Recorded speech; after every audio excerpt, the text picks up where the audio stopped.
friends and family. I have a favor to ask, and by the end of this video, I'll tell you what the favor is. But there's a really good chance you're looking at this right now and wondering why it's all out of focus, and I'm going to tell you. All right, here's the deal. I'm told I got 30 seconds to keep your attention. I'm blind. Now, when I think about blindness, I think about everything going black because it's what movies and TV have kind of taught me over the years. But the reality is it's called visually impaired. It all started with this. Almost 3 years ago, August of 2022, during the summer, I woke up one morning and started to have some blurriness in one of my eyes. And my wife got me into the doctor. That doctor got me into a specialist, and that specialist told me that because I had diabetes on both sides of my family, because I'd been working years, because I'd been told 15 years before to possibly expect problems down the road, and I had done what I thought was everything I could to be in the best health of my life, they said that just wasn't good enough. So changes were made, things were adapted, and I was told that maybe in a month, 3 months, 6 months, or a year, I would get my vision back. And finally, it was decided that I would never get that vision back in my right eye, which was fine because I had 100% in my left eye. And while from waking up in the morning to going to bed at night, I always had this peripheral blurriness, and I would it would help me see things coming from the side, but everything would still be out of focus. It was still totally fine because everything was moving ahead, no problem at all. And then several weeks ago, we were in Montana and staying at an Airbnb, and we had this room that had all these windows above, and they weren't covered. And so it was a bright room, and my wife had been ill, and I'd been up with her family several nights in a row, and I just now was like sleep deprived, and I decided to use the sleep mask that I'd been given for Christmas, and it had a thick cushion on it. And my wife said, "Wow, you slept better than you've slept in days. This is great." So I started sleeping with this mask like every night, right? And it was good. I was getting great sleep, but I started to get some soreness in my good eye. And I got back from Montana, and I still had this soreness. And then I started to get just a little bit of cloudiness, like barely even noticeable, almost like gunk on a contact, dirt on a contact. And so I did what a self-educated person does. After watching 20 years of Grey's Anatomy, years before that at ER, I went ahead and did a Google search, and I said, can a sleep mask push on the eyeball and cause soreness and need recovery? And of course, Google said yes. Got the answer. So I let some more time go by, and the following week, I was still having this soreness, and I felt like it was just getting a little bit more cloudy. So I went ahead and scheduled to go see my doctor, and I went in, and I gave him my prognosis, and I gave him what I had done to lead up to that, and he laughed, and I laughed, and I just asked him to prescribe me some penicillin, and it would make it go away, and we could both move on with our day. And then he laughed some more, and he said that he felt that it was related to the diabetes. He felt like it was related to my other eye, and he needed me to get into a specialist, ophthalmologist. So a friend of mine, I was talking to him, and he called his ophthalmologist personally on his cell phone and said, "I got a friend, I need you to see him immediately." And even though this guy was booked out for weeks and not really taking on new appointments, he had me in, I want to say within 2 days.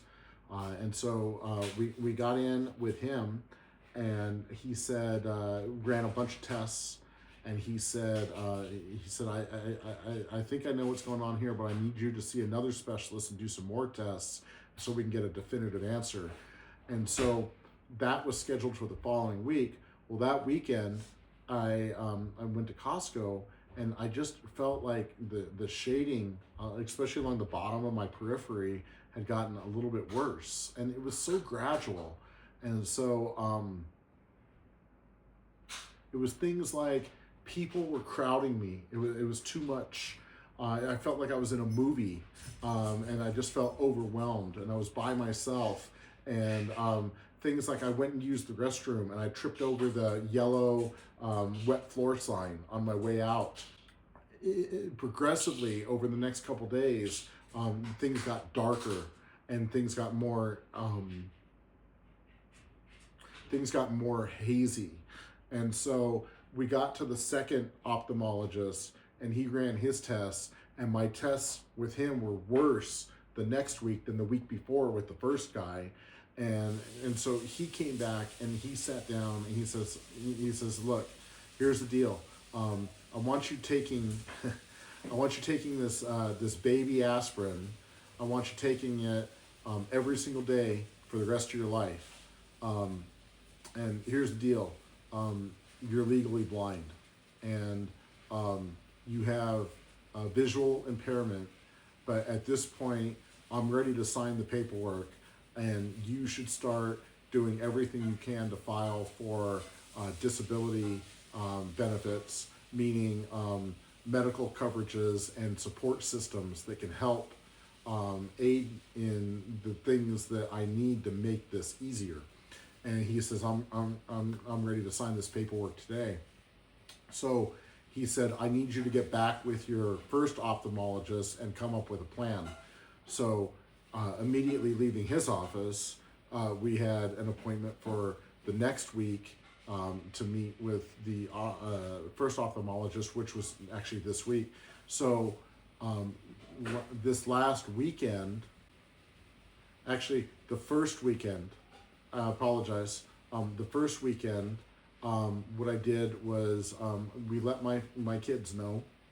And then my youngest teenage daughter actually went onto my computer, updated the software, got the latest versions, added accessibility features, put all my monitors into dark mode.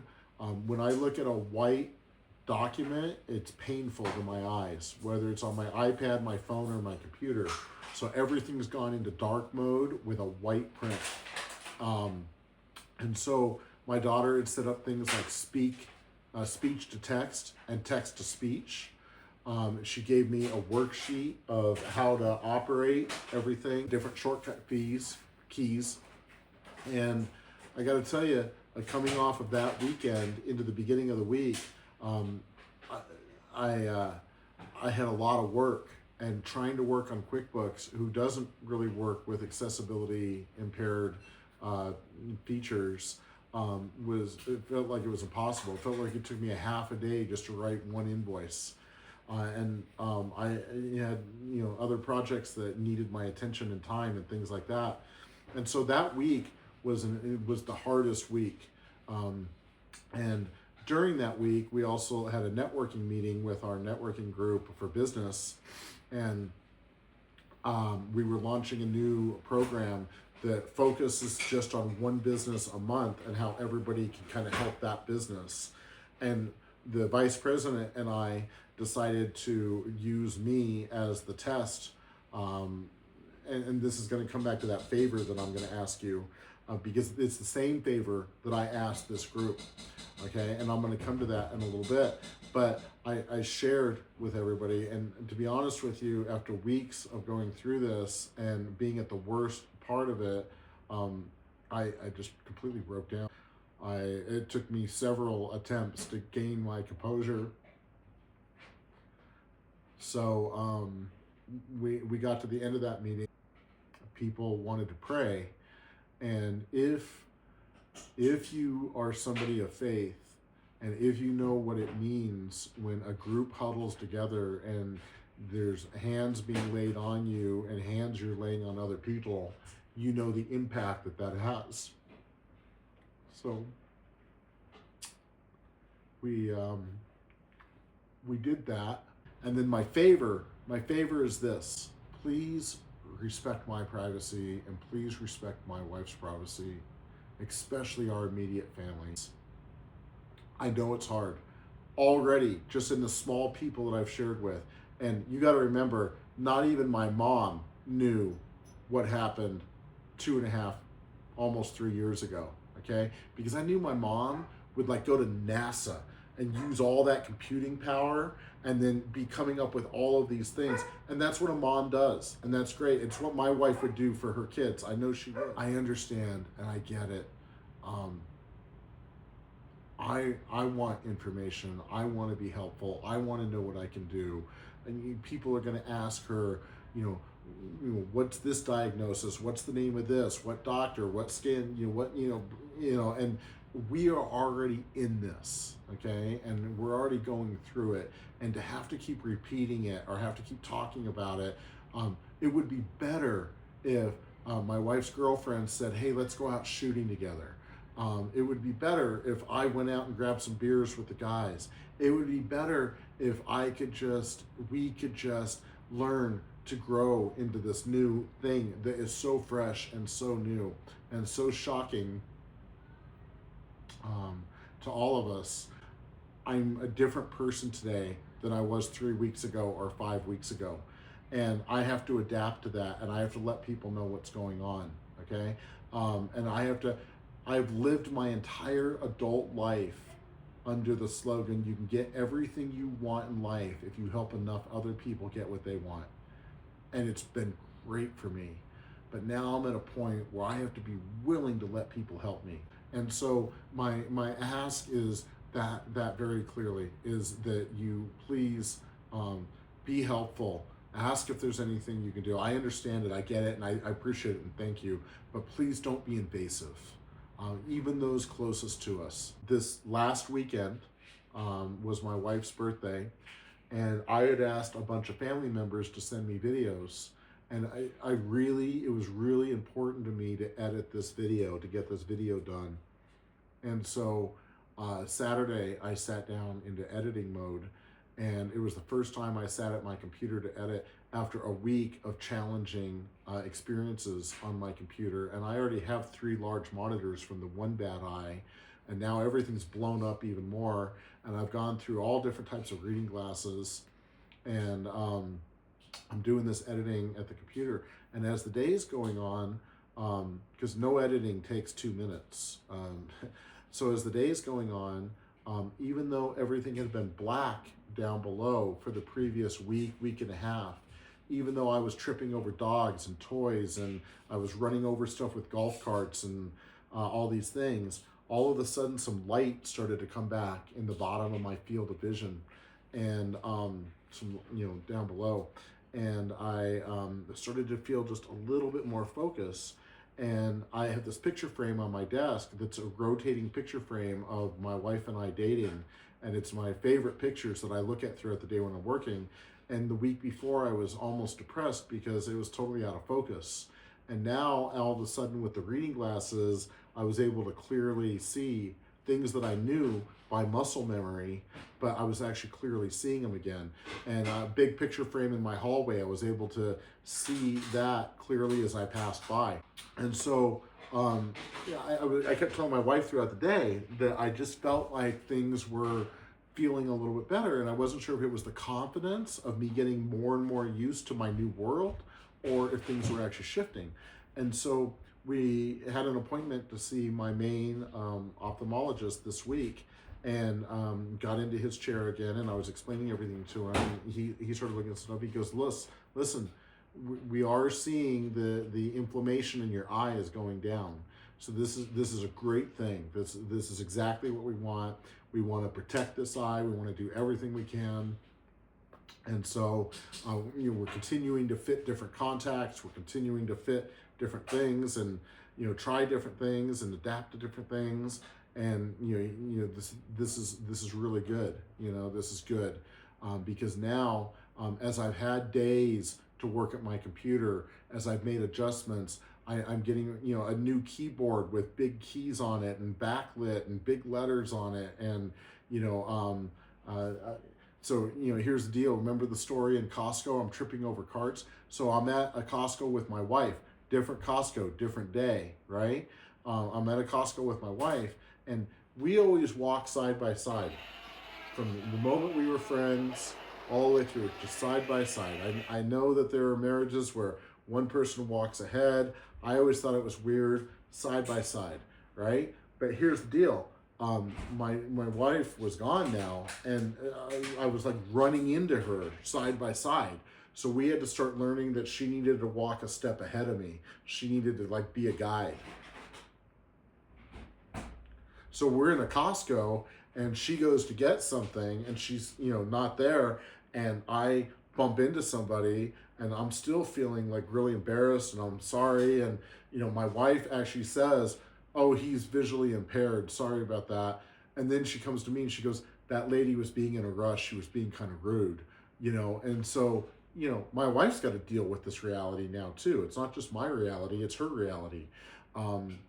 And so I was saying to my doctor this week, I was saying, that I had a lot of confidence in my house, and I had a lot of confidence in places that I was used to being, but in places that I'm not as familiar with, I get very unaware, and I just start to feel very unsure of myself, I guess would be the best word.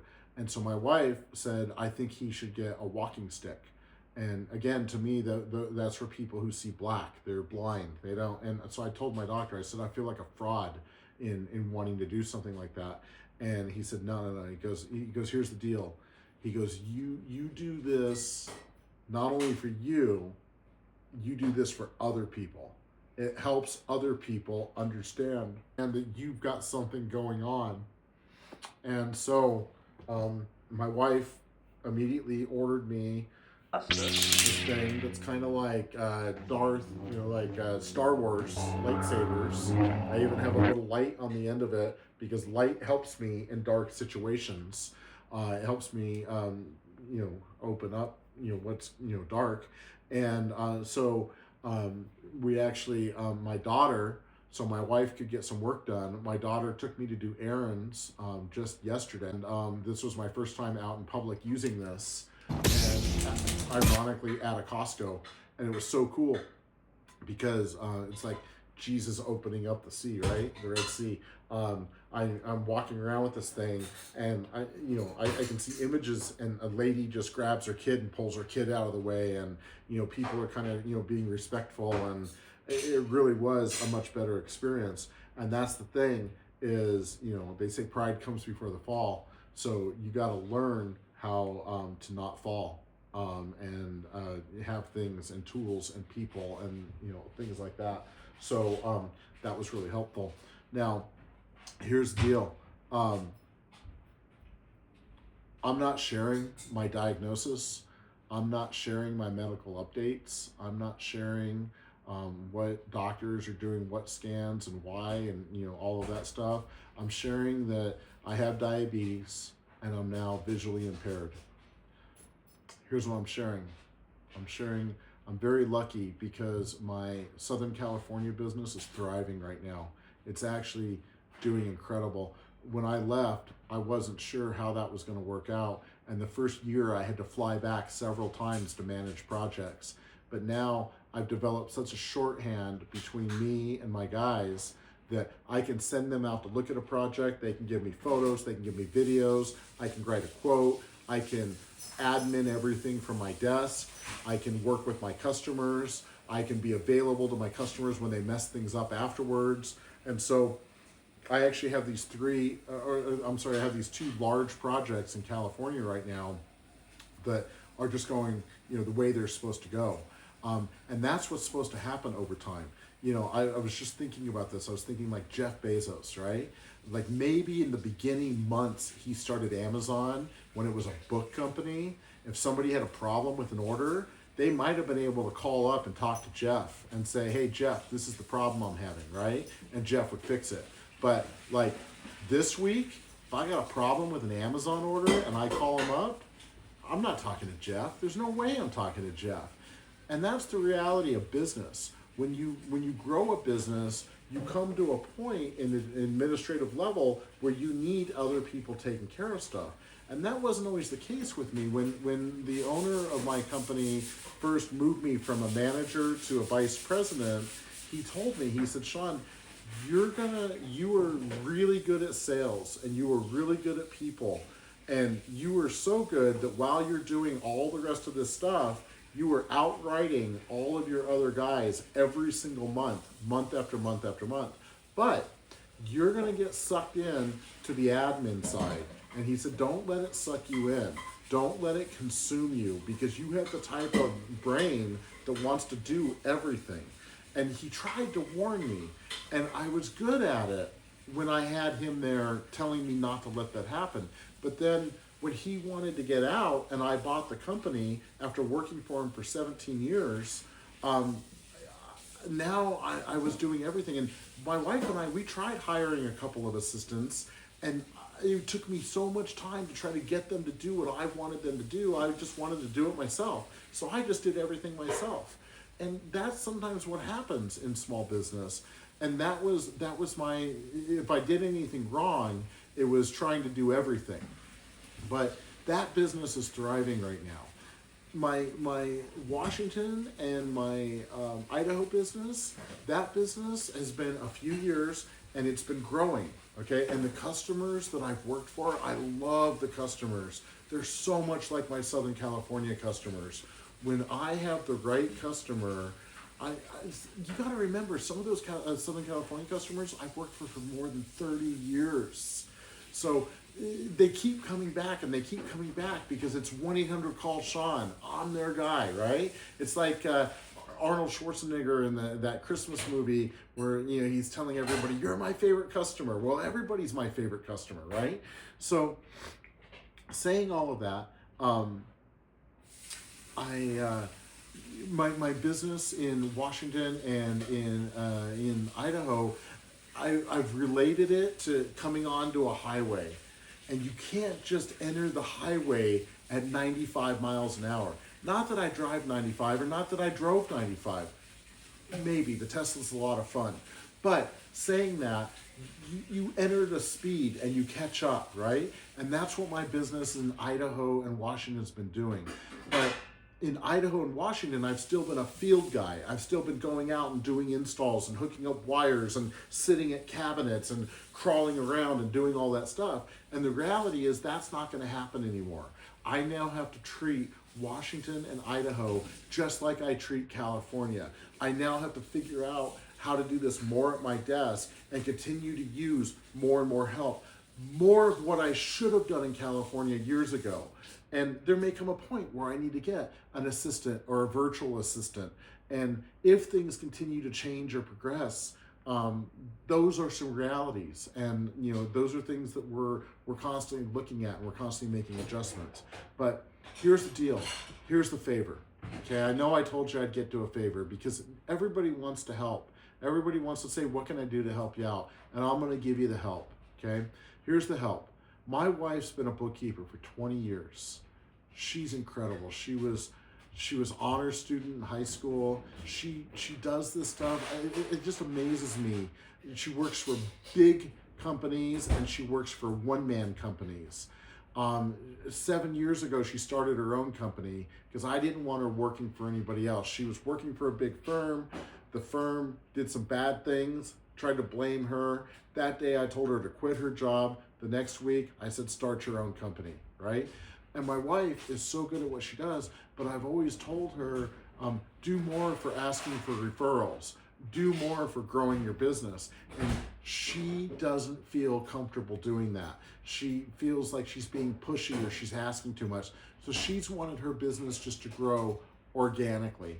And it has. And she's got some great clients. And some of you are my friends, and you know exactly what I'm talking about. But here's the ask.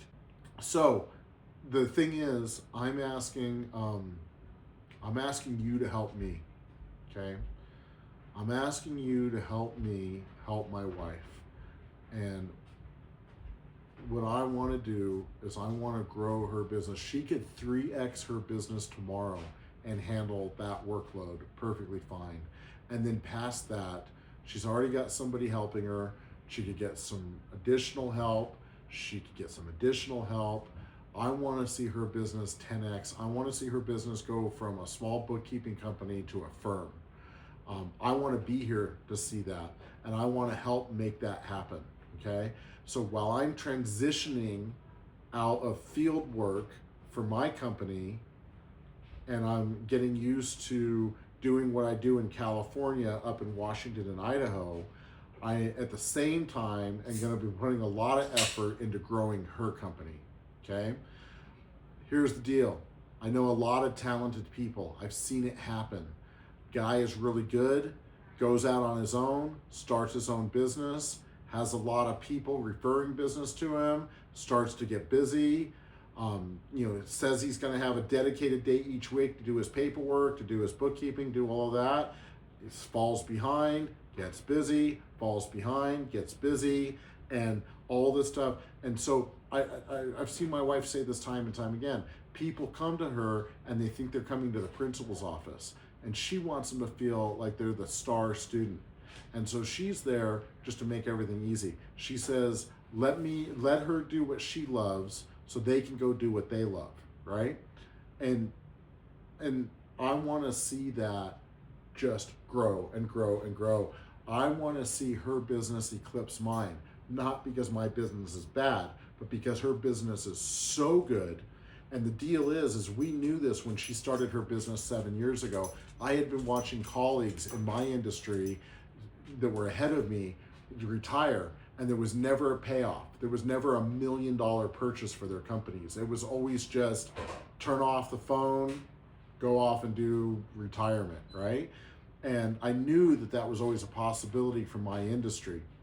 And so I knew with her business, if we could grow it and grow it and grow it, then 10 or 15 years from now, when she needed to step back, she'd be able to do that and still have residual income coming in, okay? And so my ask is that you help me get her company to that level. My ask is that should tomorrow not be guaranteed, and should I not be here, that my wife and my youngest daughter don't suffer in their quality of living, okay? That they are set up. And there are things that are being done to protect that as well. But on a day-to-day, business-to-business level, I need you to help me do this. I'm not guaranteed tomorrow, and I'm praying for the best, but you plan for the worst, okay? I'm not 20 years old anymore. I'm now on this side of 50. There was a goal. The goal was to be a better husband, to be a better father, and to be the grandparent that my kids never had. And I think I've done a good job. At least my wife and kids seem to think I've done an okay job. Almost 30 years of marriage, a 27-year-old this week, a 23-year-old, and a 16-year-old, all great human beings, okay? But the grandkids, I want the grandkids. So I still got stuff going on here. I'm not planning on anything, okay? But the reality is, when you start getting into some of these things, you start having some real conversations, and you start doing the what ifs. You don't want to do the what ifs, but you got to do the what ifs. I appreciate all the friendships and all the family that we have. Like I said, in time of crisis, you want a tribe.